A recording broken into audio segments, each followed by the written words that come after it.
نحمده ونصلي على رسول الكريم اما بعد فاعوذ بالله من الشيطان الرجيم بسم الله الرحمن الرحيم رب اشرح لي صدري ويسر لي امري واحلل عقدة من لساني يفقهوا قولي اللهم ارنا الحق حقا وارزقنا اتباعه وارنا الباطل باطلا وارزقنا اجتنابه اللهم الهمني رشدي واعذني من شر نفسي اللهم اني اسالك الحسن الخاتمه اللهم انی اسألک التوبۃ النصوح قبل الموت اللہم ثبتنا عند الموت بلا الہ الا اللہ۔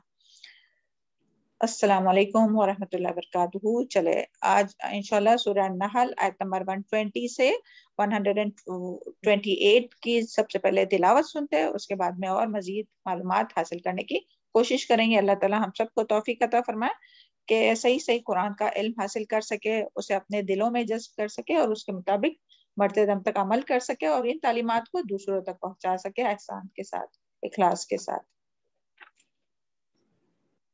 اعوذ باللہ من الشیطان الرجیم بسم اللہ الرحمن الرحیم ان ابراہیم کان امۃ قانتا للہ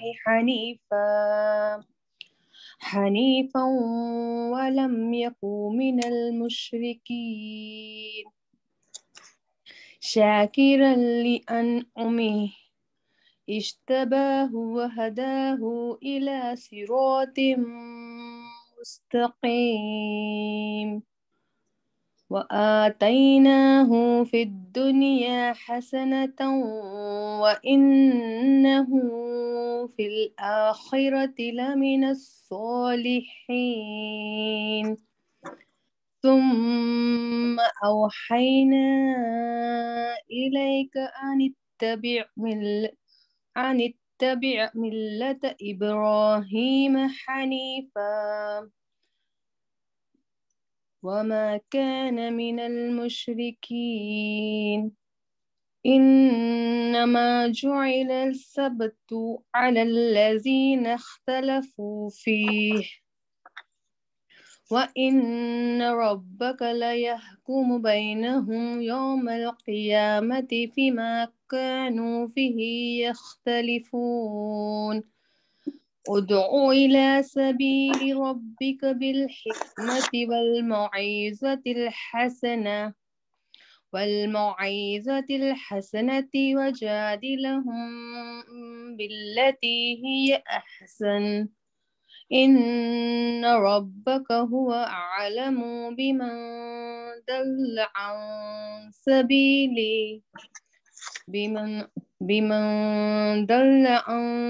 سبيله وهو أعلم بالمهتدين وإن عاقبتم فعاقبوا بمثل ما عوقبتم به ولئن صبرتم لهو خير للصابرين واصبر وما صبرك إلا بالله ولا تحزن عليهم ولا تق في ضيق مما يمكرون إن الله مع الذين اتقوا والذين هم محسنون۔ جزاک اللہ خیر، بارک اللہ فی علمک و صالح عملک۔ اعوذ باللہ من الشیطان الرجیم بسم اللہ الرحمن الرحیم۔ سورہ النحل آیت نمبر 20۔ ان ابراہیم، بے شک ابراہیم علیہ السلام، کان امت، تھے ایک امت، قانتا مطیع، للہ حنیفہ، اللہ کے لیے یکسو، ولم یکو اور نہ تھے وہ، من المشرکین مشرکوں میں سے، شاکرا لانعمہ شکر کرنے والے اس کی نعمتوں پر، اجتباہ و ہداہ الی صراط مستقیم، اس نے چن لیا اس کو اور ہدایت دی اس کو سیدھے راستے کی طرف، وَآتَيْنَاهُ فِي الدُّنْيَا حَسَنَةً اور دی ہم نے اس کو دنیا میں بھلائی، وَإِنَّهُ فِي الْآخِرَةِ اور بے شک وہ آخرت میں، لَمِنَ الصَّالِحِينَ البتہ صالحین میں سے ہوں گا۔ تو دیکھیں یہاں جو ہے وہ ابراہیم علیہ السلام کے بارے میں بات کی جا رہی ہے۔ تو یہاں ہم سب کے دل میں خیال آتا ہے نا کہ ڈائریکٹ یہاں ابراہیم علیہ السلام کے بارے میں کیوں بات آئی ہے تمام انبیاء کو چھوڑ کر؟ کیونکہ دیکھیں یہاں بات ہو رہی تھی مشرکین مکہ کی کہ جو اپنے جو ان کے جو رسومات تھے، جس طرح سے کل ہم لوگوں نے سنے تھے کہ کس طرح سے ان لوگوں نے جو ہے وہ اپنے آپ پر جو چیزیں حلال تھی وہ اس کو اپنے اوپر حرام کیے تھے۔ تو یہ ساری باتیں ہم لوگوں مشرکین مکہ کے بارے میں سن رہے تھے۔ تو یہاں اللہ تعالیٰ یہ بتانا چاہتے کہ یعنی مشرکین یہاں جو ہے وہ اللہ تعالیٰ مشرکین سے کو یہ بتانا چاہتے، کیونکہ مشرکین جو ہے نا وہ اپنے آپ کو حضرت ابراہیم علیہ السلام کی پیروکار سمجھتے تھے، اور اپنی نسبت جو ہے وہ ابراہیم علیہ السلام کے ساتھ کرتے تھے کہ ہماری جو نسبت ہے، اور اس میں فخر بھی محسوس کرتے تھے کہ ہم جو ہے وہ دین ابراہیم پر قائم ہے۔ تو اللہ تعالیٰ یہاں ابراہیم علیہ السلام کی صفات بیان کر کے، اور خاص کر کے یہ بیان کر کے کہ وہ ابراہیم علیہ السلام مشرک نہیں تھے، تو یہ بتایا جا رہا ہے ان کو کہ جو یہ تم شرک کرتے ہو تو، اور جو جن چیزوں کو تم حرام کرتے، آگے اس کا بھی ذکر آئے گا انشاءاللہ، مگر اس آیت میں جو ہے وہ یہی اللہ تعالیٰ بتانا چاہتے ہیں کہ ابراہیم علیہ السلام کی صفات بتا کر یہاں اللہ تعالیٰ انہیں دکھا رہے ہیں کہ ابراہیم علیہ السلام جو ہے وہ شرک کرنے والوں میں سے نہیں تھے، بلکہ ان کی تو کیا صفات تھی؟ تو صفات ہم لوگ دیکھتے ہیں۔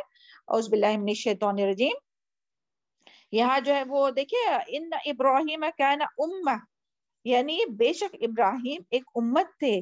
تو ابراہیم علیہ السلام کو جو ہے یہ لقب یعنی جو ملا ہے کہ امت کا، اور امت کا لفظ جو ہے وہ بڑی جماعت کے لیے بھی اس کے لیے استعمال ہوتا ہے۔ امت کا کیا معنی ہے؟ بڑی جماعت کے لیے استعمال ہوتا ہے، جیسے ہم لوگ پڑھ چکے ہیں نا امتن وسطی، یعنی بڑی جماعت ہے نا۔ اور اسی طرح امت کا لفظ پہلے بھی ہم لوگ یہ پڑھ چکے، طریقے کے لیے، دین کے لیے، مدت کے لیے، اور امام کے لیے یعنی رول ماڈل۔ تو یہ اس میں یہ بھی معنی آتا ہے اس آیت میں کہ ابراہیم علیہ السلام جو ہے وہ ایک امت بھی تھے، پوری کی پوری ایک جماعت تھی، حالانکہ وہ اکیلے تھے اور ان کو امت کہا گیا، اور ابراہیم علیہ السلام تمام لوگوں کے لیے جو ہے وہ ایک رول ماڈل ہے۔ تو یہاں یہ دونوں بھی معنی آئیں گے۔ تو یہاں یہ سوال پیدا ہوتا ہے کہ ابراہیم علیہ السلام کو آخر امت کیوں کہا گیا ہے، اور اس کی کیا وجہ ہے؟ تو ابراہیم علیہ السلام نے، کیونکہ ابراہیم علیہ السلام نے اکیلے ہی اتنے کام کیے تھے کہ جتنے کوئی بڑی جماعت جو جتنی ایک امت کوئی کام کرتی ہے نا، تو وہ جو ہے وہ ابراہیم علیہ السلام نے کام کیے تھے، یعنی اپنی ذات میں ایک امت تھے۔ پوری امت جتنا پوری امت ایک کام کر سکتی ہے نا، تو اتنا کام انہوں نے خود اکیلے ہی کر دیا تھا، یعنی کہ باطل کے مقابلے میں وہ اکیلے ہی ڈٹ گئے تھے۔ اور ہم لوگ اس کے بارے میں کتنی پورے پیچھے بہت سی ایسی آیت آئی نا کہ کس طرح سے وہ اپنے والدین اور اپنے جو قوم کے جو لوگ تھے وہ سب پورے، وہ جس گھرانے میں پیدا ہوئے وہ گھر بھی باطل پرست تھے، یعنی بتوں کو پوجنے والے، بلکہ بت بنانے والے ان کے جو والد تھے وہ، تو اس گھرانے میں وہ پیدا ہوئے، اور وہ جو لوگ تھے ان کی جو قوم تھی وہ سب بت پرست تھی۔ تو ان سب کے مقابلے میں وہ اکیلے ہی ڈٹ گئے، اور پورے یعنی یکسوئی کے ساتھ اور پورے اعتماد کے ساتھ وہ اس طرح سے ڈٹے کہ وہ پورے شرک کا جو ہے وہ انہوں نے ابراہیم علیہ السلام نے جو ہے وہ مخالفت کی، اکیلے ہونے کے باوجود انہوں نے پوری طرح سے ڈٹ کر باطل کا مقابلہ کیا، اکیلے ہی وہ کفر اور شرک کے سامنے جو ہے وہ ڈٹ گئے، اور ایک اکیلے ہو کر وہ توحید پر جو ہے وہ قائم رہے۔ سبحان اللہ۔ تو اس میں ہم سب کے لیے یہ سبق ہے کہ بعض دفعہ ہم لوگ کہتے ہیں نا کہ کیا کرے، ماحول ایسا تھا، کیا کرے، ہم لوگ جو جہاں رہتے ہیں تو وہاں یہی سب ہے رواج، تو ہم کو کرنا پڑتا ہے۔ تو دیکھیں اس ہم لوگوں کے لیے لقد کان فی رسول اللہ اسوۃ الحسنہ، نبی صلی اللہ علیہ وسلم کے اس میں جس طرح سے ہمارے لیے اسوہ حسنہ ہے، رول ماڈل ہے، اسی طرح ابراہیم علیہ السلام بھی جو ہے وہ ہمارے لیے ایک رول ماڈل ہے، اور خاص کر کے کیوں کہ وہ اکیلے ہی تھے اور اس کے باوجود بھی وہ توحید پر قائم رہے۔ اللہ تعالی ہم لوگوں کو بھی ایمان کی مضبوطی عطا فرمائے، اور ہم سب کو بھی کفر اور شرک کے مقابلے میں توحید پر جمنے والا اور مرتے دم تک ثابت قدم رہنے والا بنائے. حالانکہ دیکھیں جو ابراہیم علیہ السلام کے جو ماننے والے تھے نا وہ تو زیادہ تو نہیں تھے ہے نا, لیکن وہ اکیلے ہی جو تھے وہ پوری امت کا کام جو ہے وہ انہوں نے کیے تھے.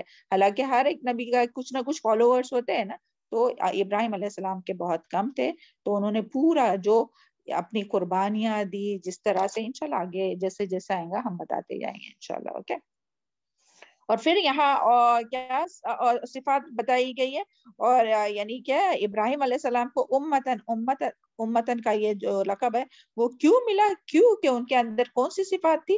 خانی تھا, کیونکہ وہ مطیع فرما بردار تھے, اللہ تعالیٰ کے فرما بردار تھے, عاجزی اللہ تعالیٰ کے سامنے جھکنے والے, عاجزی اختیار کرنے اطاعت گزار تھے, ہر حکم کے آگے جھکنے والے تھے. اور کتنے حکم آئے کہ جس میں انہیں اپنے وطن کو چھوڑنا پڑا, اپنے سب سے پہلے تو اپنے والد کو, پھر اپنے وطن کو چھوڑنا پڑا, پھر اپنی جان کو قربان, یعنی اللہ تعالیٰ نے ان کی کس طرح سے, ابراہیم علیہ السلام کی کس طرح سے آزمائش لیے. دیکھیں اپنے والدین کے ذریعے آزمائش, اپنے وطن کے سے نکالے گئے, اور پھر اپنے جان کی یعنی ان کی جان کی بھی آزمائش کہ جس طرح سے وہ آگ میں ڈالے گئے, تو اس وقت بھی وہ ڈٹے رہے, دین پر ثابت قدم رہے. یہ نہیں کہ وہ متزلزل ہو گئے اور وہ دین سے پھر گئے, نہیں, بلکہ اپنے دین کو یعنی اللہ تعالیٰ کی توحید کو قائم رکھنے کے لیے آگ میں بھی جانا گوارا کیا. تو اور اسی طرح پھر آگے ہم لوگ دیکھتے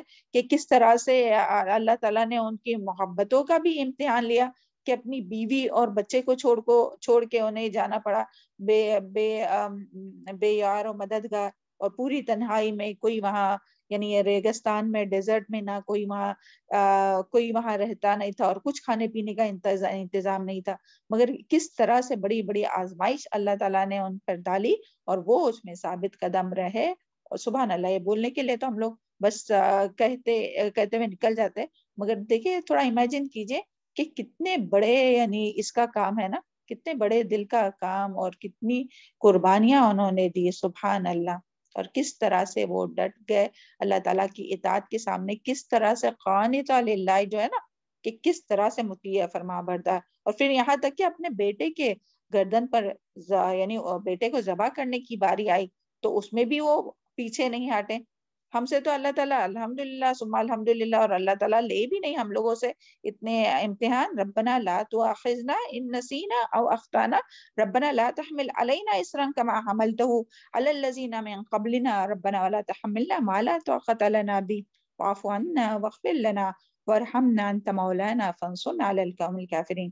جب بھی آزمائش کی بات آئے تو ہم لوگوں کو ضرور یہ دعا مانگنا چاہیے کہ اللہ تعالیٰ ہم لوگوں کو آزمائش میں نہیں ڈالے.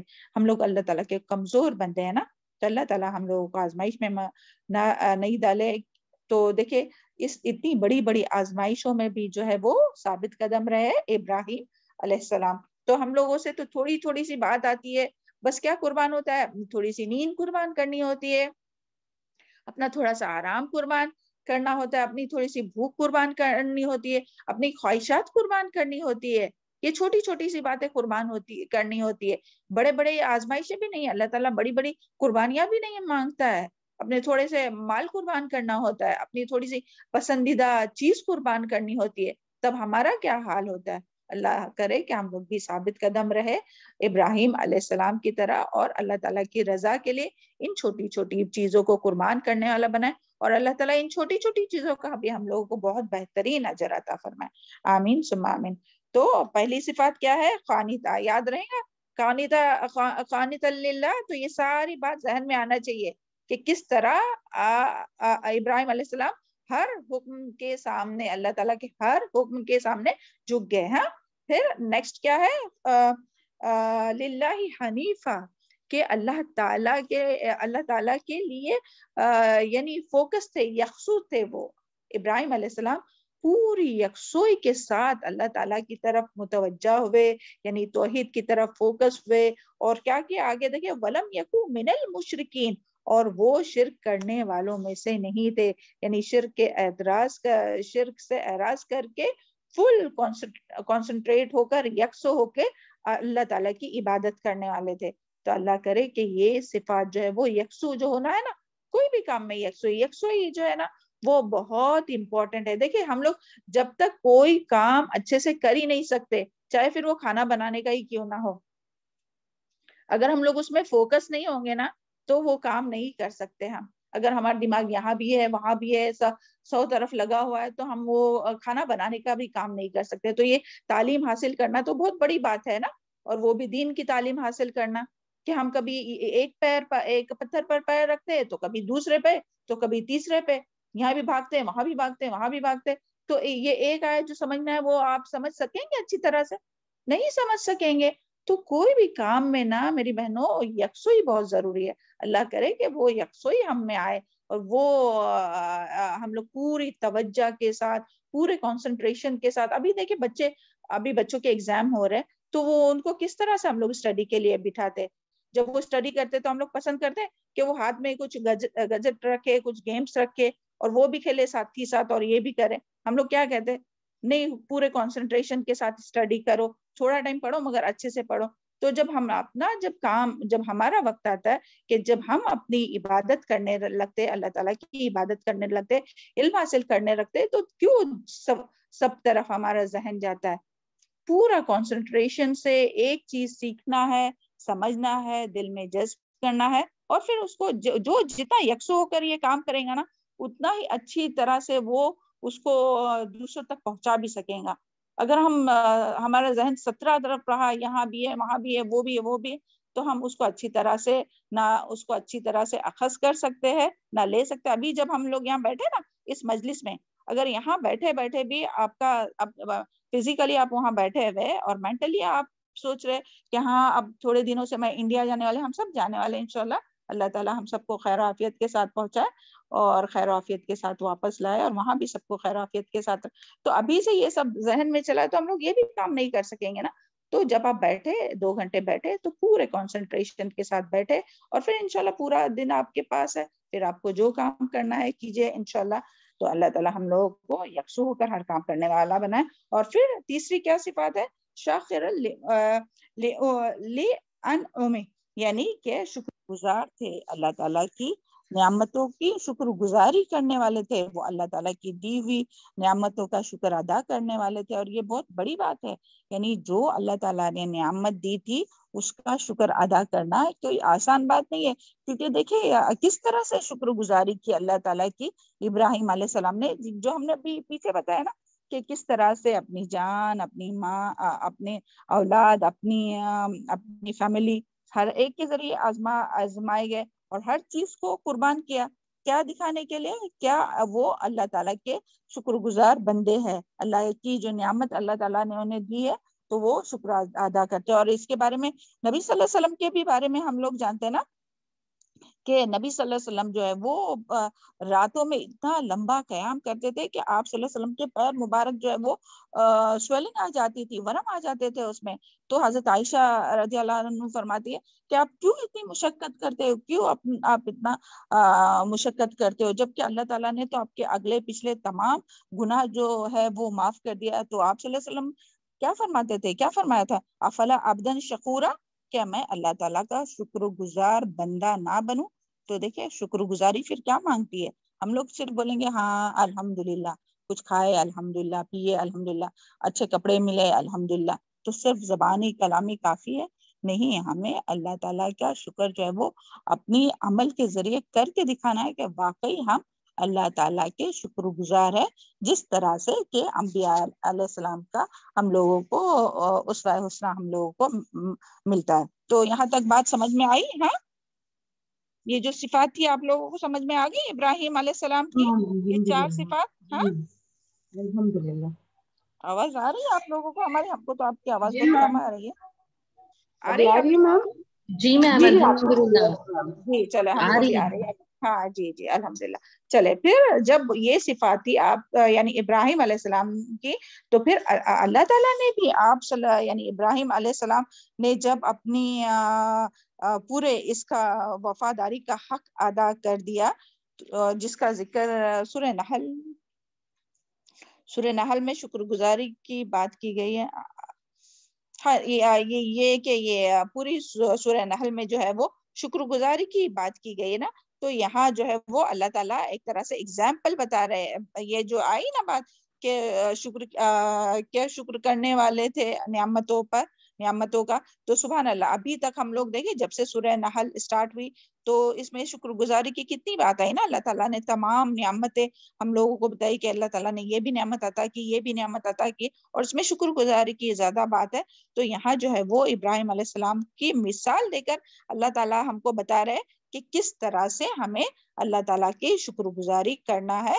اور سورہ نجم میں اللہ تعالیٰ فرماتے ہیں وَإِبْرَاهِيمَ الَّذِي وَفَّى، کہ ابراہیم علیہ السلام نے جو ہے وہ وفا کا حق ادا کر دیا. اللہ کرے کہ ہم لوگ بھی اللہ تعالیٰ کی شکر گزار بندوں میں شامل ہو جائے. پھر اللہ تعالیٰ نے ان پر کیا انعام کیا آپ پر، یعنی کہ ابراہیم علیہ السلام پر. تو دیکھیں اسی آیت میں، آیت نمبر 121 میں، اجتباہ، اللہ تعالیٰ نے انہیں چن لیا. اللہ تعالیٰ نے تمام لوگوں میں جو ہے وہ ابراہیم علیہ السلام کو چن لیا. تو کس کے لیے چن لیا؟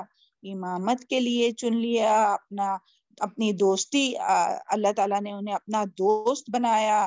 سبحان اللہ. اور پھر آگے دیکھیے وَهَدَاهُ إِلَى صِرَاطٍ مُسْتَقِيمٍ، اور ہدایت دی اس کو سیدھے رستے کی طرف. تو اللہ تعالیٰ نے جب انہوں نے اتنی قربانیاں دی، اللہ تعالیٰ کی ہر جو بھی اللہ تعالیٰ نے قربانی مانگی، جب بھی جو بھی حکم دیا تو سر تسلیم خم کیا. اسلم لرب العالمین، ہم لوگ پیچھے سورہ بقرہ میں بھی پڑھ چکے نا کہ جب بھی اللہ تعالیٰ نے کوئی حکم دیا تو کیا فرمایا کہ میں اللہ کے سامنے سر تسلیم خم کرتا ہوں، جھک جاتا ہوں. اللہ کرے کہ ہم لوگ بھی اللہ تعالیٰ کے ہر حکم کو ماننے والے اور خوشی خوشی قبول کرنے والے ہو. ہاں، بولنے اور سننے سے زیادہ عمل کرنے کی توفیق عطا فرمائے. تو اللہ تعالیٰ نے آپ کو سیدھے راستے کی طرف رہنمائی فرمائی. اور پھر اور کیا احسان کیا اللہ تعالیٰ نے؟ آیت نمبر 122 دیکھیے وَآتَيْنَاهُ فِي الدُّنْيَا حَسَنَةً، اور ہم نے دی ان کو دنیا میں بھی بھلائی. وَإِنَّهُ فِي الْآخِرَةِ لَمِنَ الصَّالِحِينَ، اور وہ آخرت میں بھی البتہ صالحین میں سے ہوں گے. تو دنیا میں کیا بھلائی عطا کی کہ دنیا کی تمام خیر اور بھلائی عطا فرمائی. اور یہ جو بھی بھلائیاں ابراہیم علیہ السلام کو ملی ہے تو الحمدللہ ہم سب جانتے ہیں نا کہ یعنی جس طرح سے اخلاص کے ساتھ انہوں نے ہر کام کیا، آخرت کو فوکس کرتے ہوئے، یعنی آخرت میں اجر چاہتے ہوئے جو بھی کام کیا، تو اللہ تعالیٰ نے ان کی دنیا میں بھی ان کی بہت مدد کی اور دنیا میں بھی ان کو خیر اور بھلائی عطا فرمائی. اور سبحان اللہ ہم سب جانتے کہ جس طرح سے انہوں نے صبر اور قربانیاں کی تو اللہ تعالیٰ نے ان کے نسلوں میں جو ہے وہ نبوت کو باقی رکھا. اور کس طرح سے جو ہے وہ دیکھیں اسحاق علیہ السلام سے پھر یعقوب علیہ السلام، اور یعقوب علیہ السلام سے پھر جتنے انبیاء آئے سبحان اللہ، اور پھر اسی طرح دوسری طرف اسماعیل علیہ السلام سے پھر نبی صلی اللہ علیہ وسلم کو مبعوث کیا سبحان اللہ. تو یعنی آخر تک جو ہے وہ دین کو ان کی اولاد میں، ان کی ذریت میں باقی رکھا. یعنی ابراہیم علیہ السلام نے جو بھی قربانیاں کی نا تو اس کا اثر صرف ان تک نہیں رہا بلکہ ان کی ذریت، صرف اولاد نہیں بلکہ اولاد کی اولاد تک بھی ان خیر باقی رکھی اللہ تعالیٰ نے. تو ہمیں بھی کیا کرنا ہے، اگر ہم چاہتے ہیں نا کہ ہماری اولاد کو بھی جو بھی ہم لوگ نیکی کر رہے اس کا اجر ملے، تو ہمیں بھی ہر عمل خالص اللہ تعالیٰ کے لیے، اللہ تعالیٰ کی رضا کے لیے، آخرت میں بہتری، آخرت میں اجر پانے کی نیت سے ہر نیکی اور خیر کا کام اللہ کی رضا کے لیے کرنا چاہیے اور اپنے آپ کو قربان کرنا چاہیے. اپنی چھوٹی چھوٹی چیزوں کو، اللہ تعالیٰ تو چھوٹی چھوٹی سی قربانیاں مانگتے ہیں ہم لوگوں سے، تو اسے قربان کرنا چاہے تو اللہ تعالیٰ جو ہے وہ ہمیں بھی اسی طرح اپنی اولاد کو بھی، یعنی صرف یہ اپنے تک نہیں بلکہ اپنی اولادوں تک بھی اور ذریت تک بھی جو ہے وہ اس خیر کو باقی رکھیں گا. تو اللہ تعالیٰ سے دعا ہے کہ اللہ تعالیٰ ہم سب کے اولاد اور قیامت تک آنے والی ذریت کو نیکی پر، خیر پر قائم رکھے، دین پر ثابت قدم رکھے، توحید پر، اور سب کو دین کا علم، دین کی سمجھ عطا فرمائے اور دنیا اور آخرت کی خیر اور بھلائیاں نصیب فرمائے اور دین کے دائی اور دین کی داعیہ بنائے اللہ تعالیٰ اپنی ذریت کو. اور اللہ تعالیٰ نے کس طرح قار خیر جو ہے وہ آپ یعنی ابراہیم علیہ السلام کا جو نام ہے وہ باقی رکھا، کہ جب بھی ہم لوگ نبی صلی اللہ علیہ وسلم کا نام لیتے تو ساتھ ہی کیا ہم لوگ یعنی ابراہیم علیہ السلام کے لیے بھی اور آل ابراہیم جو درود شریف ہم لوگ پڑھتے ہیں تو اس میں کس کے لیے دعا ہے، یعنی محمد صلی اللہ علیہ وسلم اور آل محمد صلی اللہ علیہ وسلم، اور اسی طرح ابراہیم علیہ السلام اور ابراہیم علیہ السلام کی آل کے لیے بھی ہم لوگ سلام کی دعا کرتے ہیں نا، سبحان اللہ۔ تو اس طرح سے جو ہے وہ اللہ تعالیٰ نے دنیا میں بھی اور آخرت میں بھی یقیناً صالحین میں سے ہوں گے، یعنی ابراہیم علیہ السلام کی قربانیوں کی وجہ سے اللہ تعالیٰ نے ان کے آل میں بھی رحمت نازل فرمائی، اور کتنے انبیاء آئے، اور پھر اسی طرح جو ہے وہ آخرت میں بھی وہ صالحین میں سے ہوں گے، سبحان اللہ۔ اللہم اجعلنا منہم، اللہ تعالیٰ ہمیں بھی ہم سب کو بھی اللہ تعالیٰ کے فرما بردار اور چنے ہوئے بندوں میں شامل کر لے۔ چلے آگے دیکھتے ہیں، ہاں آیت نمبر 124، اعوذ باللہ من الشیطان الرجیم 23۔ ثم اوحینا، پھر وحی کی ہم نے الیکا آپ کی طرف، انتبع کیا پیروی کرو، ملت ابراہیم طریقے کی ابراہیم کے، حنیفہ یکسو ہو کر، وما کان من المشرکین، اور وہ مشرکین میں سے نہیں تھے۔ یہاں جو ہے وہ اللہ تعالیٰ نبی کریم صلی اللہ علیہ وسلم سے فرما رہے ہیں کہ آپ ابراہیم علیہ السلام کی پیروی کریں۔ تو حالانکہ دیکھیں آپ صلی اللہ علیہ وسلم جو ہے وہ ہمارے پیارے رسول صلی اللہ علیہ وسلم آپ کا بہت بلند مرتبہ ہے، خاتم النبیین ہے اور رحمت للعالمین ہے، اس کے باوجود اللہ تعالیٰ آپ صلی اللہ علیہ وسلم کو بھی کیا حکم دے رہے ہیں کہ آپ بھی کس کی پیروی کریں، ابراہیم علیہ السلام کی طریقے کی، یعنی ابراہیم علیہ السلام کو رول ماڈل بنانے کا۔ تو آپ کو جو حکم ہے وہی آپ کی امت کو بھی حکم ہے، یعنی ہم سب کو بھی۔ اور خاص کر کے یہ کون سے طریقے کی پیروی کی بات ہو رہی ہے کہ یکسو ہو کر، یعنی توحید پر جس طرح سے وہ جمے تھے، اکیلے تھے، اس کے باوجود وہ کس طرح سے جمے تھے۔ تو یہاں اللہ تعالیٰ نبی صلی اللہ علیہ وسلم کو اور نبی صلی اللہ علیہ وسلم کے ذریعے ہم سب کو بھی، یعنی آس پاس میں کتنی بھی شرک ہو، بدعت ہو، رسومات ہو، اس سب سے کٹ ڈاؤن ہونا ہے، اکیلے اپنے آپ کو بچنا ہے اور دوسروں کو بھی بچانا ہے، کہ جس طرح سے ابراہیم علیہ السلام نے کیا۔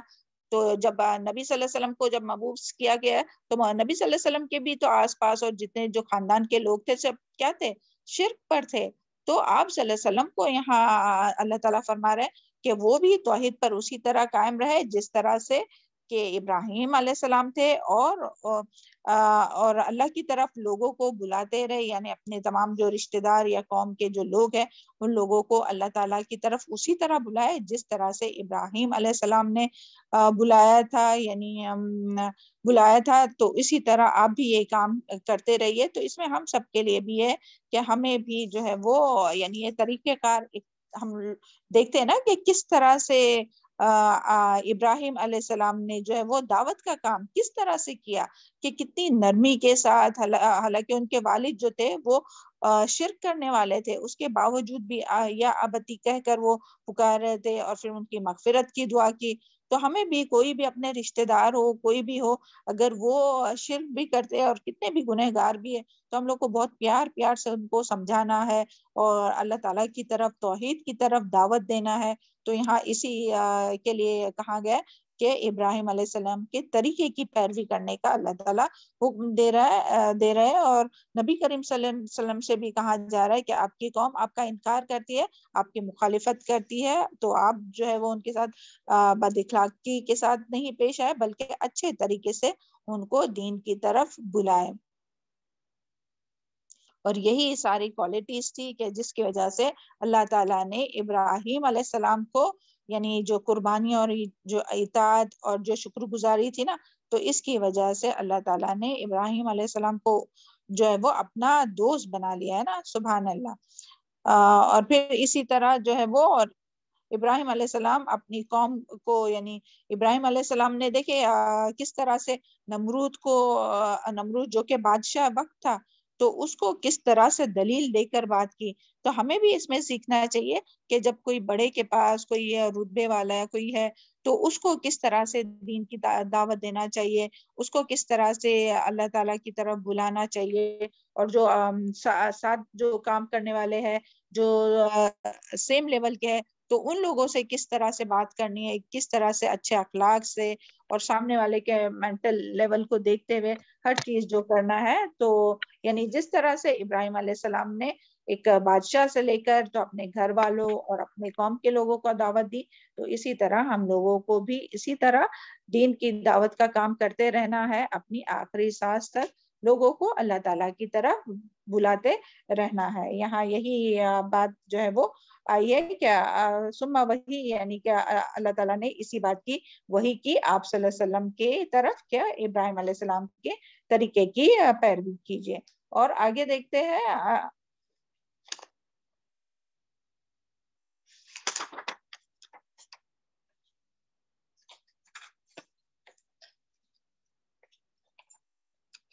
اور یہاں یہ بھی بات آئیں گی یہ جو ابراہیم علیہ السلام کے بارے میں نا کہ دیکھیے ابراہیم علیہ السلام نے یہ جو لوگ پیچھے جو بات آئی تھی نا کہ وہ جو 4 چیزیں جو حرام تھی کہ مردار اور سور کا گوشت اور خون, تو یہ سب جو تھا وہ 4 بنیادی چیزیں جو ابراہیم علیہ السلام کی شریعت میں بھی حرام تھی. تو یہاں اس کی تفسیر میں یہ بھی بات آئی تھی کہ وہ ابراہیم علیہ السلام کی شریعت میں بھی یعنی یہ حرام ہی تھی, لیکن ان لوگوں نے جو یہ مشرکین جو ہے وہ اپنے آپ کو تو بتاتے تھے کہ ہم پیروکار ہیں ابراہیم علیہ السلام کے, اور پھر اس میں مخالفت کرتے تھے جو حکم آیا تھا اس میں.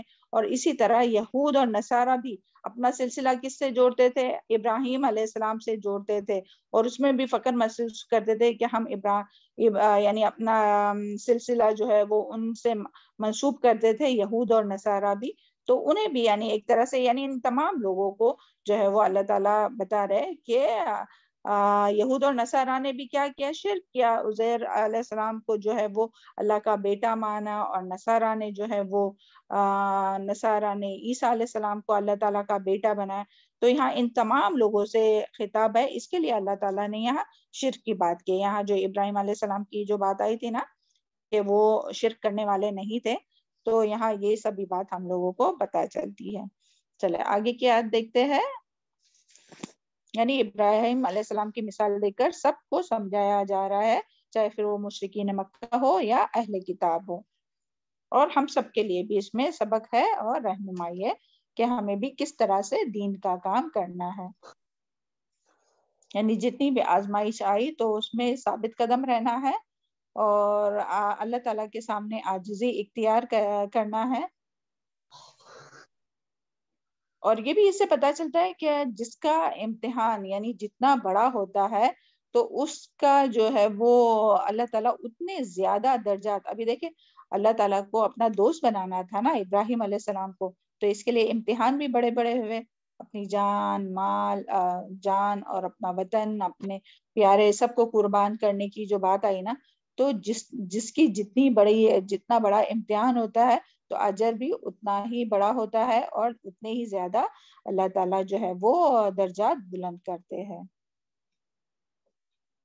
اور یہ بھی نا کہ جب نبی صلی اللہ علیہ وسلم جب معراج پہ گئے تو کہاں دیکھا تھا ابراہیم علیہ السلام کو, سبحان اللہ 7ویں آسمان پر نا, کہ وہ بیت المعمور کو جو ہے وہ ٹیکا لگائے بیٹھے ہوئے تھے, جو آسمان میں اوپر جو کعبہ ہے 7ویں آسمان پر اس سے ٹیکا لگائے بیٹھے ہوئے تھے. تو دنیا میں تمام آزمائشوں سے گزر کر جو ہے وہ اتنے درجات بلند ہوتے ہیں. تو کبھی بھی آزمائشوں سے گھبرانا نہیں چاہیے. اللہ تعالیٰ ہم سب کو ثابت قدم رکھے تمام نیکی اور خیر کے کاموں میں. چلے آگے کی آیت دیکھتے ہیں, آیت نمبر 124.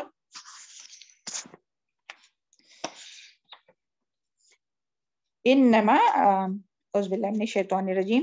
انما جعل السبت, بے شک فرض کیا گیا ہفتے کے دن, علی الذین, ان لوگوں پر, اختلفوا فی, جنہوں نے خلاف ورزی کی اس میں, وَإِنَّ رَبَّكَ, اور بے شک رب تیرا, لَيَحْكُمُ, البتہ فیصلہ کریں گا بینہم ان کے درمیان یوم القیامہ قیامت کے دن فیما کانوا تھے اس قیامت کے دن اس میں جو تھے وہ فیہ یختلفون جو وہ اختلاف کرتے تھے. ابھی یہاں ہفتے کے چھٹی کے بارے میں بات ہو رہی ہے کہ ہفتے کی جو تھی وہ یہود یعنی ہفتے کی جو چھٹی ہے وہ یہود کے اصرار کی وجہ سے ہوئی تھی. ہفتے کا دن جو ہے وہ تعظیم اس کے یہود کی یعنی اصرار کی وجہ سے ہوئی تھی. اس کے بارے میں آتا ہے کہ یعنی ہر امت کا ایک دن ایک خاص ایک مقرر دن ہوتا ہے کہ جس میں وہ سب مل کر اجتماعی طور پر جو ہے وہ عبادت کرتے ہیں. جس طرح سے مسلمانوں کا کون سا ہے یہ اجتماعیت کا دن یا جو جس میں اجتماعی طور پر عبادت ہوتی ہے وہ کون سا دن ہے؟ جمعہ جی جمعہ کا دن. جی جمعہ کا دن ہوتی ہے جمعہ کا دن ہوتا ہے. اور عید کے بھی دن جو ہوتے ہیں یہ جو 2 عیدیں ہیں وہ بھی ہے نا کہ جس میں سب مل کر جو ہے وہ اجتماعی طور پر عبادت کرتے ہیں اور سب مل کر جمع ہوتے ہیں. تو یہ بھی بہت یعنی امپورٹنٹ ہوتا ہے سب کا ملنا. اور کتنی تقویت ملتی ہے نا سبحان اللہ. آپ لوگ مارک کرتے ہیں کہ جب جمعہ کے لیے جب ہم لوگ نماز کو جاتے ہیں تو کتنا ہمارا ایمان مضبوط ہوتا ہے. کیونکہ ساتھ کی وجہ سے نا اتنے لوگ رہتے ہیں اپنے مسلمانوں کے ساتھ سب مل کر ہم لوگ نماز پڑھتے ہیں تو سبحان اللہ. اور وہاں بیٹھ کر خطبہ سنتے ہیں تو اس سے ایمان جو ہے وہ اپنا مضبوط ہوتا ہے. تو یہ اجتماعیت بھی بہت ضروری ہوتی ہے. تو اس کے لیے اللہ تعالیٰ نے ایک دن رکھا تھا. تو اسی طرح جو ہے وہ جس طرح سے مسلمانوں کے لیے جمعہ ہے تو اسی طرح اللہ تعالیٰ نے یہود کے لیے بھی کون سا دن رکھا تھا؟ جمعہ کا ہی دن مقرر رکھا تھا. یعنی وہ بھی مسلمان ہی قوم ہے نا پہلے جو تھی وہ مسلمان قوم تھی تو ان کے لیے بھی جمعہ کا ہی دن عبادت کا دن رکھا تھا. لیکن انہوں نے عبادت کے لیے وہ دن پسند کیا جس میں اللہ تعالیٰ نے سارے زمین اور آسمان یعنی اس کے بارے میں آتا ہے کہ ہفتے کے دن کو تعظیم بھی ملت ابراہیم میں سے کوئی حکم نہیں ہے. اور یہاں بھی یہی بات ہے کہ ہفتے کے دن کی جو تعظیم ہے نا وہ ملت ابراہیم میں سے یہ کوئی حکم نہیں ہے بلکہ ان کے لیے بھی جمعہ کا ہی دن مقرر کیا گیا تھا. اور مسلمان بھی جمعہ ہی کو تعظیم کرتے ہیں. اور ہفتے کا دن یہودیوں پر مسلط کیا گیا. وہ کیوں مسلط کیا گیا؟ کیونکہ موسیٰ علیہ السلام نے انہیں یعنی جب کہا کہ جمعہ کی تعظیم کے لیے کہا تو کہنے لگے کہ اللہ نے زمین اور آسمان کو 6 دن میں پیدا کیا. وہ جمعہ کے دن فارغ ہوا تو 7ویں دن یعنی کہ ہفتے کے دن یعنی کہ سنیچر کے دن کو آرام کیا. تو ہم بھی ہفتے کے دن چھٹی کیا کریں گے. یہ ان کا قول ہے جو یعنی جو ان کی قوم تھی نا موسیٰ علیہ السلام کی جو قوم تھی تو ان لوگوں نے کیا کہا کہ ہم بھی جو ہے وہ ہفتے کے دن یعنی کیا بات انہوں نے یعنی کس بات کی ڈیمانڈ کی جبکہ اللہ تعالیٰ نے ان کے لیے جمعہ کا دن رکھا تھا تعظیم کا دن. تو انہوں نے کیا کہا کہ اللہ تعالیٰ نے زمین اور آسمان کو 6 دن میں پیدا کیا اور وہ جمعہ کے دن فارغ ہوا یعنی اللہ تعالیٰ جمعہ کے دن فارغ ہوا اور 7ویں دن یعنی کہ ہفتے کے دن آرام کیا. تو ہم بھی ہفتے کے دن چھٹی کیا کریں گے. تو اللہ کے آرام کے متعلق یہود کا یہ تصور یعنی بالکل غلط تھا. تو اس لیے اور انہوں نے کیا کیا اپنے نبی کے ساتھ ضد کی. تو اس وجہ سے اللہ تعالیٰ نے ان کے لیے ہفتے کا دن مقرر کیا اور سختی کی. کس کے اوپر؟ ان لوگوں پر یہود پر سختی یہ کی کہ وہ ہفتے کے دن کاروبار کو مکمل طور پر چھٹی کرے. یعنی بالکل بھی وہ کچھ کام کاج نہیں کر سکتے کاروبار نہیں کر سکتے. جبکہ مسلمانوں کے لیے کیا ہے جمعہ کے سب جانتے ہیں نا کہ جمعہ کے دن کیا مسلمان کاروبار کر سکتے ہیں؟ کوئی بتائے گا؟ کر سکتے ہیں میم. نماز کے بعد کر سکتے ہیں. نماز ادا کر کے پھر پھیل جانا ہے. نماز کے بعد تو کر سکتے ہیں نماز جی کے. سبحان اللہ. جی یہی ہم جواب سننا چاہتے تھے کہ سورہ جمعہ میں ہم لوگ پڑھتے ہیں نا کہ اس کے بعد جو ہے وہ جب نماز ہو جائے تو پھر اللہ کا فضل تلاش کرنے کے لیے جو ہے وہ پھیل جاؤ زمین میں. تو اللہ تعالیٰ نے مسلمانوں پر یہ پابندی نہیں لگائی لیکن ان لوگوں پر جو یہود پر یہ پابندی لگائی تو وہ بھی انہی کی وجہ سے کیونکہ انہوں نے جو ہے وہ اپنے دل سے دن تعظیم کا جو دن اللہ تعالیٰ نے رکھا تھا وہ تبدیل کیا. تو اس کے لیے اللہ تعالیٰ نے ان کے اوپر سختی کی اور پھر ان کو کہا کہ پھر بالکل بھی یعنی مکمل طور پر چھٹی پھر کچھ بھی یعنی کام کاج اور کچھ بھی نہیں کرنا ہے. اور پھر ہم سب جانتے ہیں وہ سب کے دن جو ہوا وہ ہفتے والے دن کیا ہوا؟ کوئی بتائے گا جلدی سے؟ ہفتے والے دن کا جو واقعہ ہے وہ کیا ہوا؟ جلدی سے کوئی بتائے شارٹ میں. جی بتائیے. مچھلی نہیں پکڑنے کا حکم دیا گیا تھا نا اس دن. جی جی ہاں. تو پھر ان لوگ پکڑ لے تو ان لوگوں کو سزا ملی. وہ لوگ ان لوگ اس نے کے بعد ہیلا پابندی نہیں کی. پانی میں ڈال پہلے ہی مچھلی کا جالا ڈال کر رکھ. جی انہوں نے ہیلا سازی کی. اس جب اللہ تعالیٰ نے ٹوٹلی کام کاج کاروبار سب سے منع کیا تھا تو ان لوگوں نے اس میں ہیلا سازی کی. وہ جال جو ہے وہ ایک دن پہلے ڈال کے رکھتے تھے یعنی جمعہ کے دن, اور سیٹرڈے کو کچھ نہیں کرتے تھے اور سنڈے کو نکالتے تھے. یعنی اس طرح سے وہ کر کے دھوکہ دینے کی ہیلا اللہ تعالیٰ کے قانون میں رد بدل کرنے کی کوشش کی تو اللہ تعالیٰ نے ان لوگوں کو مسخ کر دیا, ان کو بندر بنا دیا. تو یہ سب ہم لوگ جانتے ہیں نا. تو یہاں یہی ساری باتیں آ رہی ہے کہ اس لیے جو ہے وہ اللہ تعالیٰ نے یعنی اس طرح سے ان لوگوں نے دن کے بارے میں جو ہے وہ اختلاف کیا. یہ سمجھ میں آیا کہ کون سا دن تھا ان کے لیے؟ اللہ تعالیٰ نے ان کے لیے کون سا تھا؟ ہفتے کا دن. ہفتے کا دن تھا. نہیں کون سا دن تھا؟ جمعہ کا دن ہی تھا ان کے بھی, لیکن وہ ہفتے کے دن یہ کر رہے تھے. جی جی ان کے لیے بھی اللہ تعالیٰ نے جمعہ جمعے کا دن ہفتے کا دن انہوں نے ہیلا کیا تھا, ہیلا بازی کی تھی.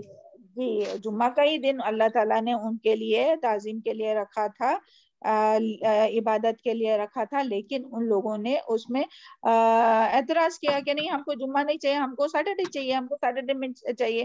تو اس طرح سے ان لوگوں نے اختلاف کیا. تو یہاں یہی بات ہے. اور پھر جو ہے وہ یعنی پھر جو عیسیٰ علیہ السلام کے جب عیسیٰ علیہ السلام اور یہ جو یہودیوں کے بارے میں جو بات آئی نا, تو یہ اس سے مراد تمام اہل کتاب مراد ہے. سب کے لیے وہی دن تھا, جمعہ کا ہی دن تھا, چاہے پھر وہ عیسائی ہو یا یہ ہو یہودی ہو, کیونکہ پہلے تو یہ سب ایک ہی تھے نا. بعد میں یہ فرقے ہوئے نا کہ موسیٰ علیہ السلام کے ماننے والے الگ, اور عیسیٰ علیہ السلام جب عیسیٰ علیہ السلام مبعوث ہوئے تو پھر جو ہے وہ عیسیٰ علیہ السلام کی تعلیمات کو وہ ماننے لگے, اور پہلے جو نبی تھے یعنی موسیٰ علیہ السلام ان کا انکار کیا ان لوگوں نے, اور پھر جو ہے وہ تبلیغ بھی انہوں نے شروع کر دی, وہی عیسیٰ علیہ السلام کی تعلیمات کی تبلیغ شروع کر دی. اور انہوں نے کیا کیا, یہود کی مخالفت کی. اور یہود کی مخالفت کرنے کے لیے کس کی بات ہو رہی ہے اب یہاں؟ نصارہ کی, عیسائیوں کی بات ہو رہی ہے کہ انہوں نے اختلاف کیا. اور کیا کیا کہ وہ کہنے لگے کہ نہیں ہم یہود کی طرح ہفتے کے دن یعنی سیٹرڈے کا دن نہیں بلکہ اس کے بجائے ہم اتوار کے دن کو اپنے لیے پسند کرتے ہیں. اور پھر ان کو حکم کیا تھا, صخرہ کی طرف یعنی قبلہ ان کا صخرہ کی طرف تھا نا, تو انہوں نے جو ہے وہ مشرق کی طرف جو ہے وہ منہ کیا. اور یہ سب کب ہوا؟ عیسیٰ علیہ السلام کے آسمان پر اٹھائے جانے کے بعد کی بات ہے. تو اس طرح ان لوگوں نے آپس میں یہ سب نے تمام اہل کتاب میں اختلاف کیا. اور یہ اختلاف کے بارے میں ہم لوگ جانتے ہیں نا کہ یہود جو ہے وہ 71 فرقے میں بٹ گئے, نصارہ جو ہے وہ 72 فرقے میں بٹ گئے, اور آپس میں یہ جو ہے وہ اختلاف کر رہے ہیں. تو اللہ تعالیٰ یہاں کیا فرما رہا ہے ان لوگوں کے ان تمام اختلافات کے بارے میں؟ اللہ تعالیٰ کیا فرما رہے ہیں؟ انما جعل السبت علی الذین اختلفوا فیہ. تو آگے دیکھیے, وَإِنَّ رَبَّكَ لَيَحْكُمُ بَيْنَهُمْ, اور بے شک رب تیرا البتہ فیصلہ کرے گا ان کے درمیان, یوم القیامہ قیامت کے دن, فی ما کانوا اس میں سے جو تھے وہ اختلاف کرتے. یعنی ان تمام اختلافات, چاہے پھر وہ دن کا ہو چاہے پھر وہ قبلے کا ہو, تمام اختلاف جو بھی ہے اہل کتاب اختلاف کرتے ہیں, ان تمام اختلاف کا جو ہے وہ اللہ تعالیٰ کب فیصلہ کریں گے؟ قیامت کے دن فیصلہ کریں گا کہ کون صحیح ہے اور کون غلط ہے. اور اس میں ہم سب کے لیے بھی سبق ہے کہ مسلمان بھی تو آج اختلاف کر رہے ہیں نا. کس میں اختلاف کر رہے ہیں؟ مسلمان بھی تو فرقوں میں بٹ گئے نا. کتنے فرقوں میں بٹ گئے بتائیے؟ 73. اور کیا سمجھتے ہیں سب؟ 73 فرقوں میں. ہاں, اور سب کیا سمجھتے ہیں؟ ہم ہی صحیح ہے, صحیح ہے, ہم ایک اکیلے حق پر ہے اور باقی سب جو ہے وہ کفر پر ہے یا کفر کے فتوے لگاتے ہیں یا جو بھی.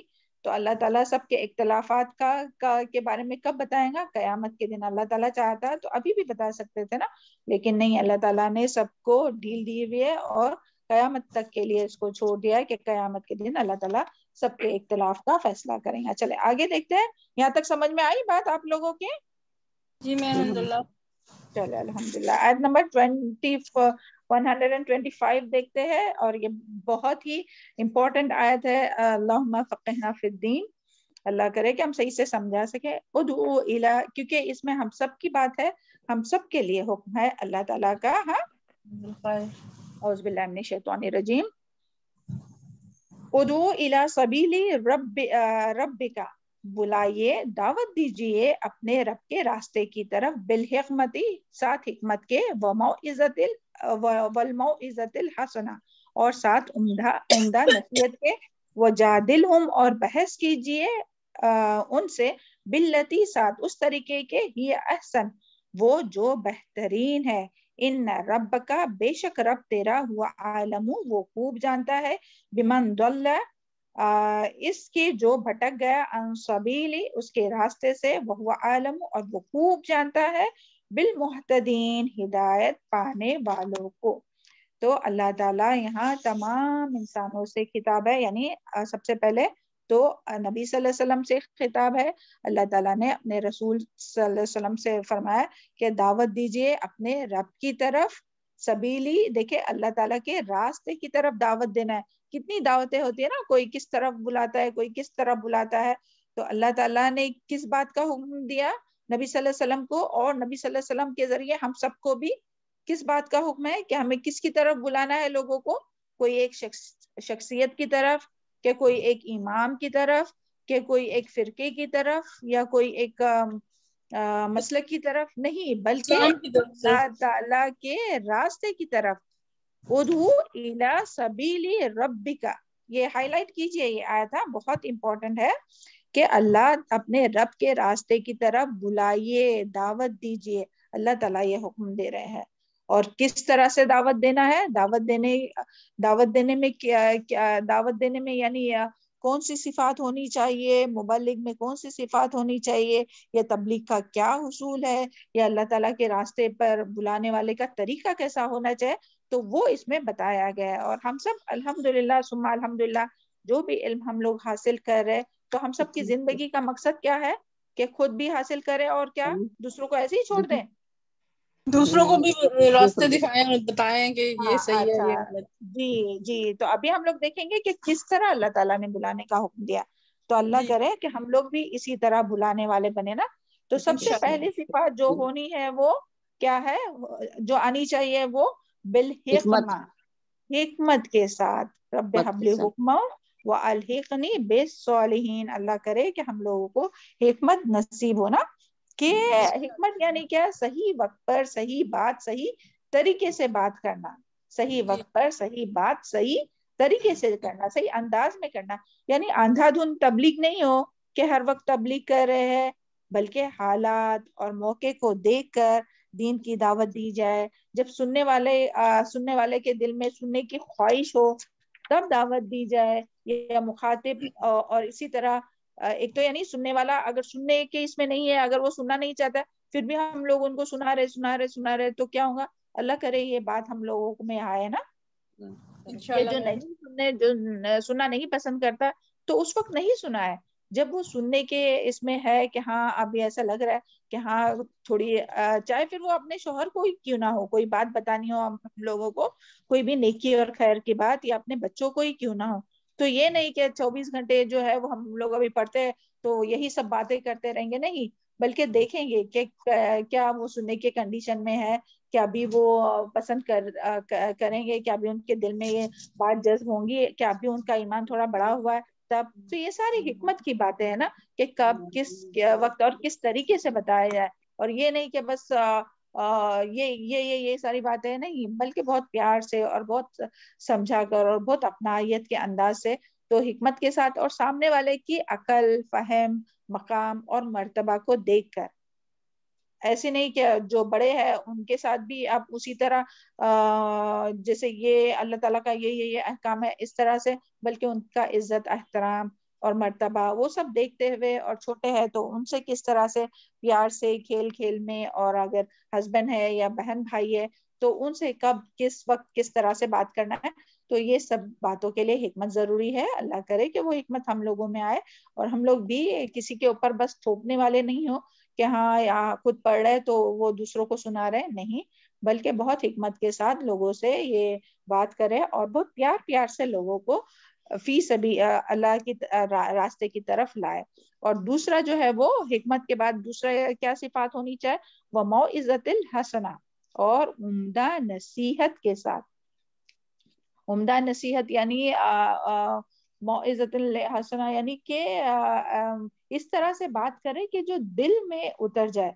موعظہ جو رہتا نا کہ وہ عمدہ نصیحت, اس سے مراد عمدہ نصیحت سے مراد یعنی وہ بات جو نرمی سے کہے, محبت سے, دل نشین انداز میں, تاکہ بات سننے والے کے دل میں اتر جائے, اور خیرخواہی سے بات کرے کہ لوگوں کو لگے کہ واقعی یہ ہمارا جو ہے وہ خیر خواہ ہے اور ہماری خیر چاہتا ہے.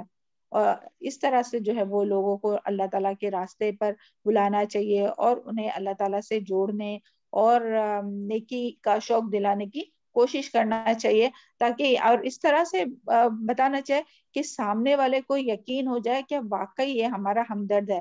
اس کے لیے ہم کو اتنی ساری باتیں بتا رہے ہیں نا. چاہے کوئی بھی ہو, اگر کوئی ابھی بیمار ہے تو اس کو اس طرح سے ہم لوگ سمجھائیں گے کہ بھئی یہ دعا پڑھیے, یہ آپ اس طرح سے آپ اللہ تعالیٰ سے یہ کیجئے کہ اس کو لگے کہ واقعی یہ ہمارا ہمدرد ہے. یہ نہیں کہ ہاں ہمیں یہ ساری باتیں بتائے تو آپ یہ کیجئے, اس طرح سے نہیں. کیونکہ دیکھیں جب فرعون اور کوئی بھی سامنے والا کوئی بھی ہو, کتنا بھی گنہگار ہو اور کتنا بھی اللہ تعالیٰ کا نافرمان ہے, تب بھی اللہ تعالیٰ نے دیکھے فرعون جو بادشاہ جو تھا, جو اپنے آپ کو خدا سمجھتا تھا, اس کے باوجود بھی اللہ تعالیٰ نے موسیٰ علیہ السلام کو کیا حکم دیا تھا کہ کس طرح سے اس سے بات کرے, نرمی سے بات کرے. تو ہمیں بھی نرمی سے بات کرنی چاہیے اور بہت پیار سے سمجھانے کی کوشش کرنا چاہیے, بہت خیرخواہی سے کرنے کی کوشش کرنا چاہیے ہے. اور اگر تیسری پھر بات جو ہے وہ کیا, وہ جادلہم باللتی ہی احسن. اگر بحث کرنے کی ضرورت پڑ جائے, اگر سامنے والا بحث اور تکرار پر اتر آئے, تو وہ بھی پھر کس طرح سے کرنا چاہیے, احسن طریقے سے بحث مباحثہ کرنا چاہیے. یہ نہیں کہ روڈلی اس کو بول دیے یا اس کو ہٹ کے, یعنی سامنے والا کتنا بھی روڈ ہو مگر دین والوں کو, جو دین کی دعوت دے رہا ہے, جو لوگوں کو دین کی طرف بلا رہا ہے, تو اس کو روڈ کبھی بھی نہیں ہونا چاہے سامنے والا کتنا بھی اس کو بے عزت کر رہا ہے, تو اسے اس کے سامنے والے کی جو لیول پر نہیں آنا ہے, بلکہ بہت ٹھنڈے دماغ سے اور مسکراتے ہوئے اور سمجھانے کے انداز میں اور دلیل کے ساتھ بات سمجھانے کی کوشش کرنا چاہیے. اور اس کے باوجود بھی اگر وہ سامنے والا الجھنے لگے تو پھر بحث وغیرہ نہیں کرنا چاہیے, ورنہ کیا ہوگا کہ وہ ضد میں آ جائیں گا اور پھر وہ گمراہی میں مبتلا ہو جائیں گا, جس کا ذکر دیکھیں, ان ربک هو اعلم بمن ضل عن سبیلہ وهو عالم بالمہتدین. کیونکہ اللہ تعالیٰ ہی جانتا ہے جو بھٹک گیا اور اللہ ہی خوب جانتا ہے جو ہدایت پانے والا ہے. تو اس کے لیے بہت احسن طریقے سے, یعنی اگر بحث اور یعنی اگر کوئی آپ کے اوپر الزام تراشی کر رہا ہے تو یہ نہیں کہ ہم لوگ بھی اس کو الزام تراشی کرنے لگے. کوئی اگر ہمیں تانے دے رہا ہے تو یہ نہیں کہ ہم بھی اس کو تانا دینے لگے, نہیں, بلکہ بہت احسن طریقے سے اس کو اپنی بات پہنچا کر پھر وہاں سے ہٹ جانا چاہیے. یہ نہیں کہ اس کے ساتھ بحث کرتے ہی جا رہے اور کچھ سلوشن ہی نہیں نکلا, نہیں, بلکہ بات کو بتا کر احسن طریقے سے دلیل کے ساتھ بات بتا کر وہاں سے ہٹ جانا چاہیے. پھر اور اللہ تعالیٰ سے دعائیں مانگتے رہنا چاہیے. اگر ان سے ہم لوگ جھگڑیں گے نا تو پھر وہ جو ہے وہ کبھی بھی دین کی طرف نہیں آئے گا. اس کے لیے ان کو وقت دینا چاہیے کہ, اور اللہ تعالیٰ سے اچھی امید رکھنا چاہیے کہ یہ کبھی نہ کبھی اللہ تعالیٰ اسے ضرور ہدایت دے گا. تو اور یہ جو کام ہے نا, یہ جو لوگوں کو اللہ تعالیٰ کی طرف بلانے کا کام, یہ تمام کاموں سے سب سے بہترین کام ہے. اور اس کی دلیل کیا ہے, تو قرآن میں سورہ حامیم سجدہ میں آتا ہے, وَمَنْ أَحْسَنَ قَوْلًا مِّمَّنْ دَعَا إِلَى اللَّهِ وَعَمِلَ صَالِحًا. کہ اس سے اچھی بات کس کی ہو سکتی ہے, جو لوگوں کو اللہ تعالیٰ کی طرف بلائے اور نیک کام کرے.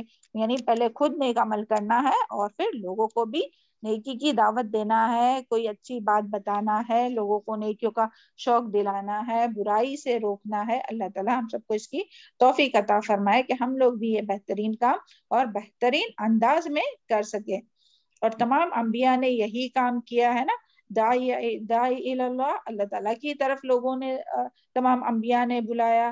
اور ہم سب کی یعنی جتنی بھی امت مسلمہ ہے نا، سب کی یہ ذمہ داری ہے کیا کہ وہ لوگوں کو خیر کی طرف بلائے، نیکی کا حکم دے اور برائی سے روکے. اس کی دلیل ہم لوگ پیچھے بھی پڑھ چکے ہیں، سورہ آل عمران آیت نمبر 110.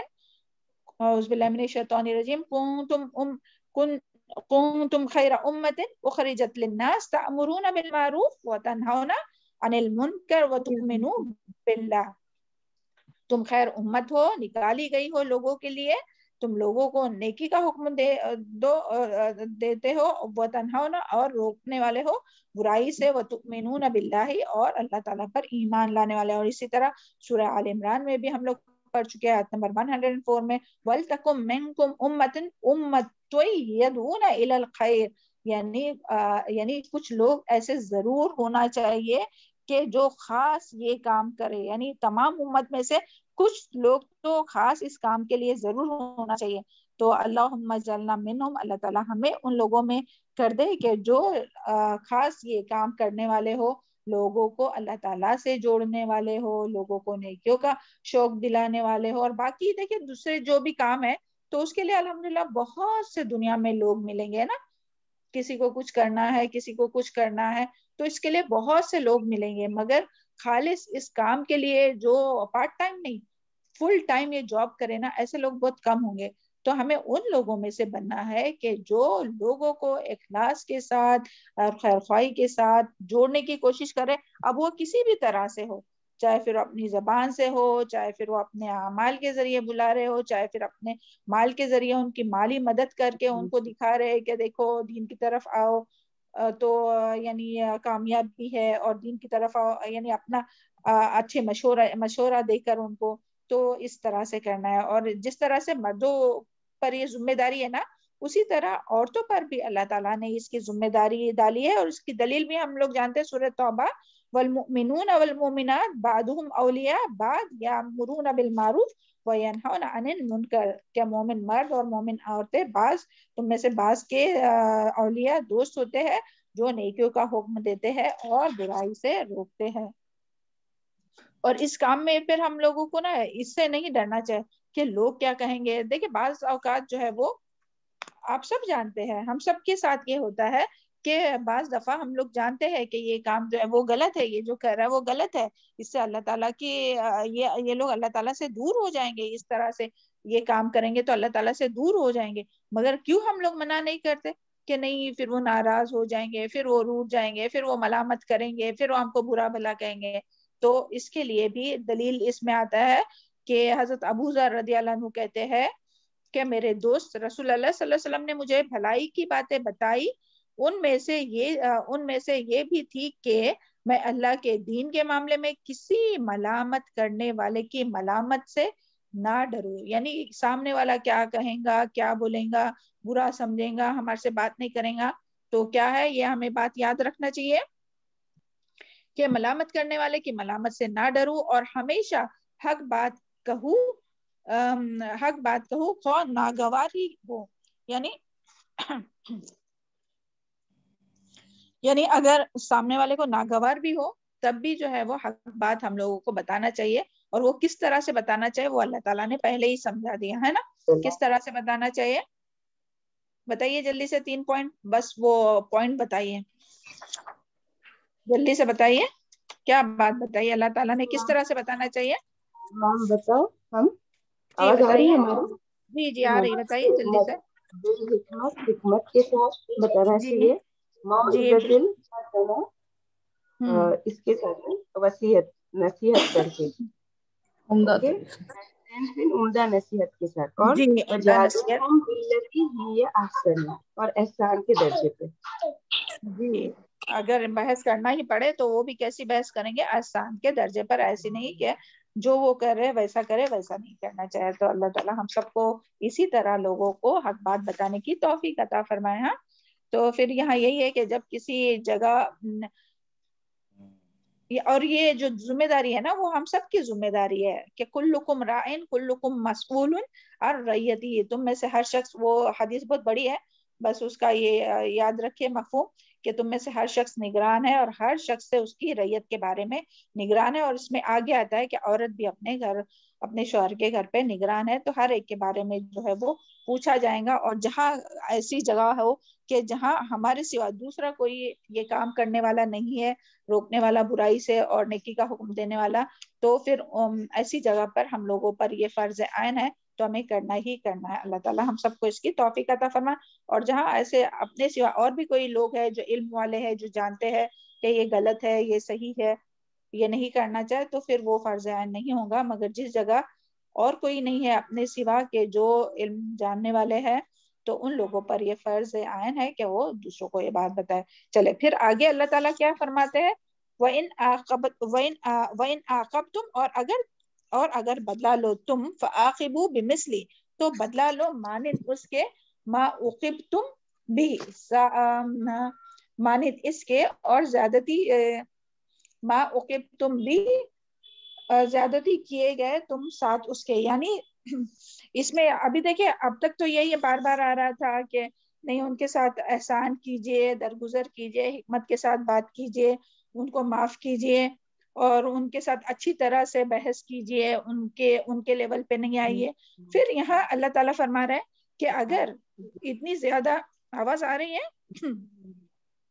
جی میم الحمدللہ. اچھا الحمدللہ. اگر کوئی بہت زیادہ زیادتی کرے تو بدلے کی بھی اجازت ہے, لیکن اس میں بھی پھر شرط ہے. کیا شرط ہے؟ کہ صرف اتنا ہی بدلہ لیا جائے جتنا اس کے اوپر زیادتی ہوئی ہے یا اس کو تکلیف پہنچی ہے.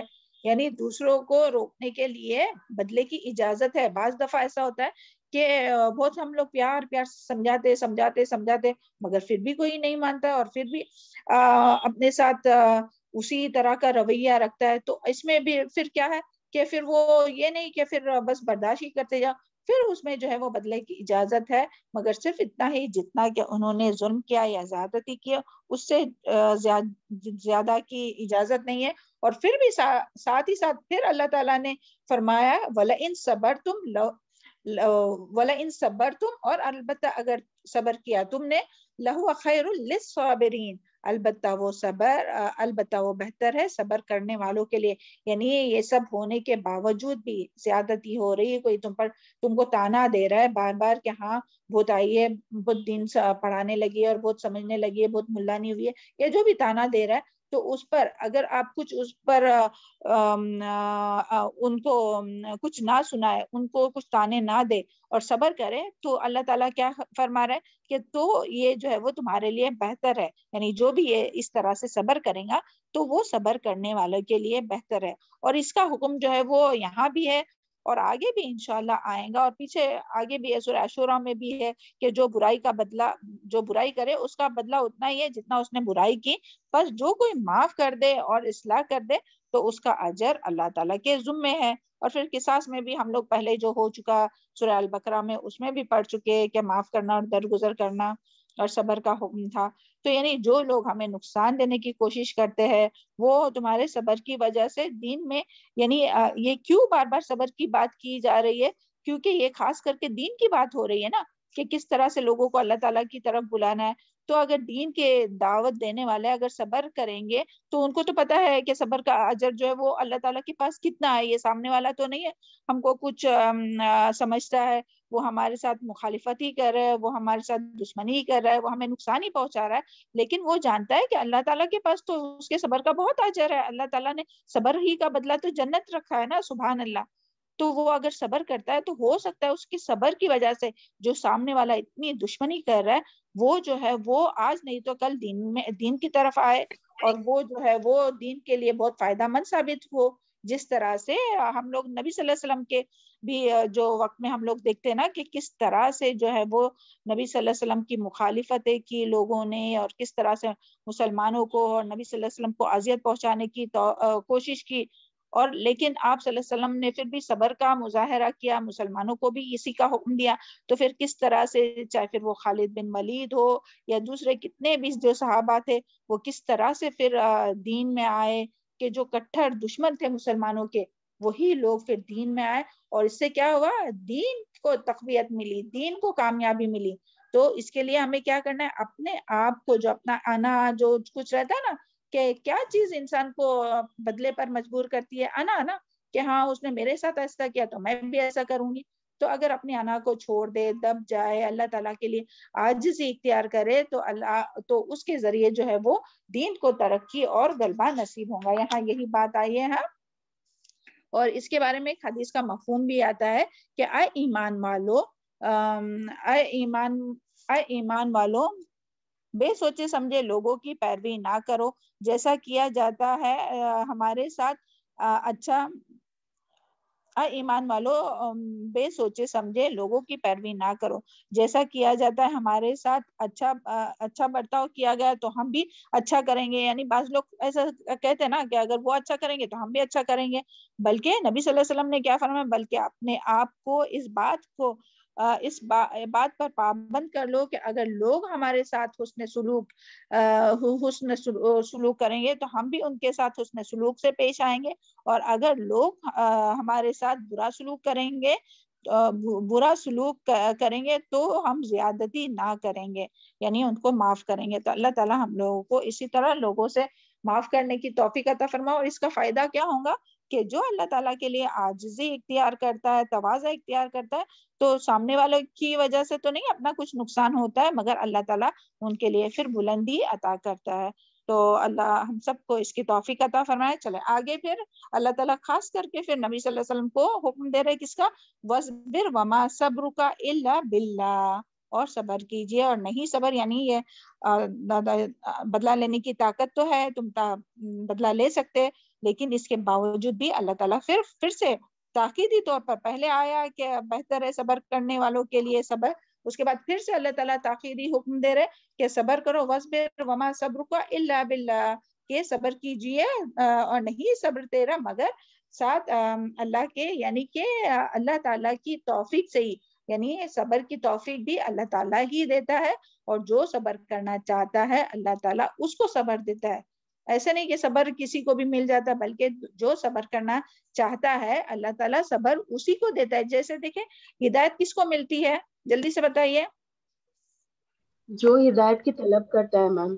جی، جو ہدایت مانگتا ہے، جو طلب کرتا ہے اس کو ہی ہدایت ملتی ہے نا. تو اسی طرح صبر بھی جو چاہتا ہے اس کو ہی صبر ملتا ہے. ایسے سب کو صبر نہیں مل جاتا ہے. جو صبر چاہتا ہے کہ صبر سے رہنا چاہتا ہے تو ایسے لوگوں کو ہی صبر ملتا ہے. اللہم اجعلنی صبورا وجعلنی شکورا. اللہ تعالیٰ ہم سب کو ان میں شامل کرے. اور پھر اللہ تعالیٰ فرما رہا ہے، یعنی نبی صلی اللہ علیہ وسلم کو یہ حکم ہے، اور نبی صلی اللہ علیہ وسلم کے ذریعے ہم سب کے لیے بھی، کیونکہ ہم سب کے ساتھ یہ ساری باتیں ہوتی ہیں.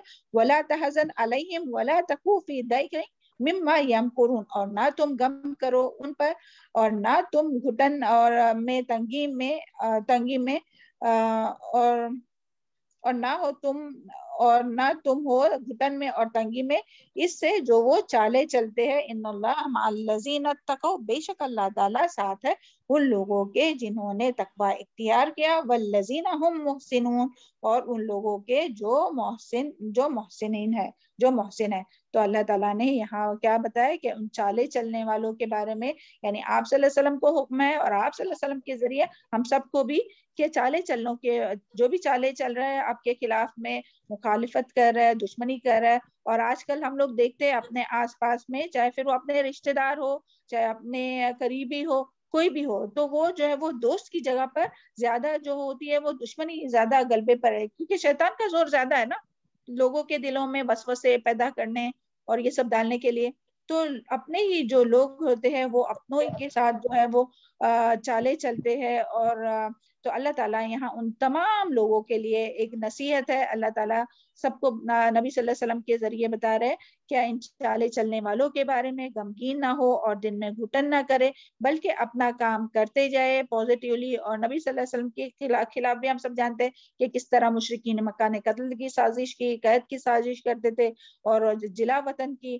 تو آپ سے فرمایا جا رہا ہے کہ ان سب کی مخالفتوں پر، ان کی چالوں سے آپ غمگین نہ ہو، بلکہ اپنا کام کرتے رہیے. اور ہوگا وہی جو اللہ تعالیٰ چاہیں گا، اور اللہ تعالیٰ ان کی چالوں کو دیکھ لیں گا، اور اللہ تعالیٰ جو ہے وہ مدد کریں گا. کن لوگوں کی؟ جو تقوی اختیار کریں گا. یعنی یہاں کنکلوژن، حل بتایا جا رہا ہے. سب کی چالیں ابھی ہم لوگ دنیا میں دیکھتے ہیں نا، ہم لوگ کہتے رہتے نا کہ ہاں مسلمانوں کے خلاف یہ بھی چال چل رہا ہے، وہ بھی چال چل رہا ہے، وہ بھی چال چل رہا ہے. تو ہمیں یہ سب کچھ ڈسکس کرنے کی ضرورت ہے. بس ہمیں 2 کام کرنا ہے.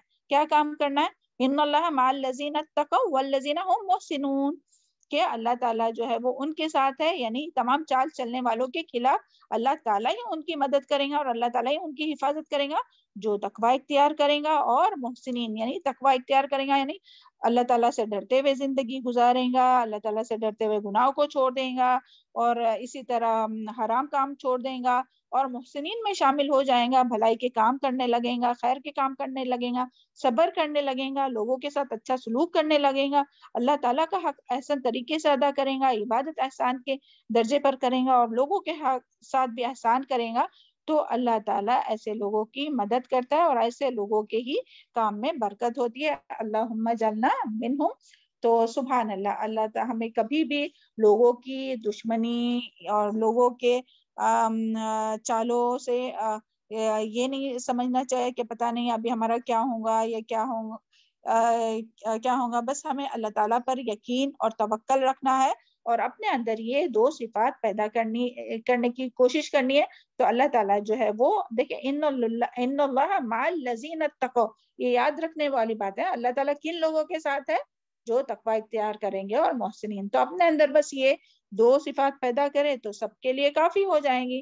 تمام مخالفتوں اور تمام چال بازوں اور تمام جو بھی تکلیف پہنچانے کے لیے جو بھی لوگ کام کرتے ہیں، تو ان کے مقابلے میں اللہ تعالیٰ ہی اپنی مدد کریں گا، اور ان لوگوں کی چال جو ہے وہ انہی کے اوپر پلٹتی ہے. کبھی بھی جو دوسروں کے لیے گڑھا کھودتا ہے اس میں خود ہی گرتا ہے نا.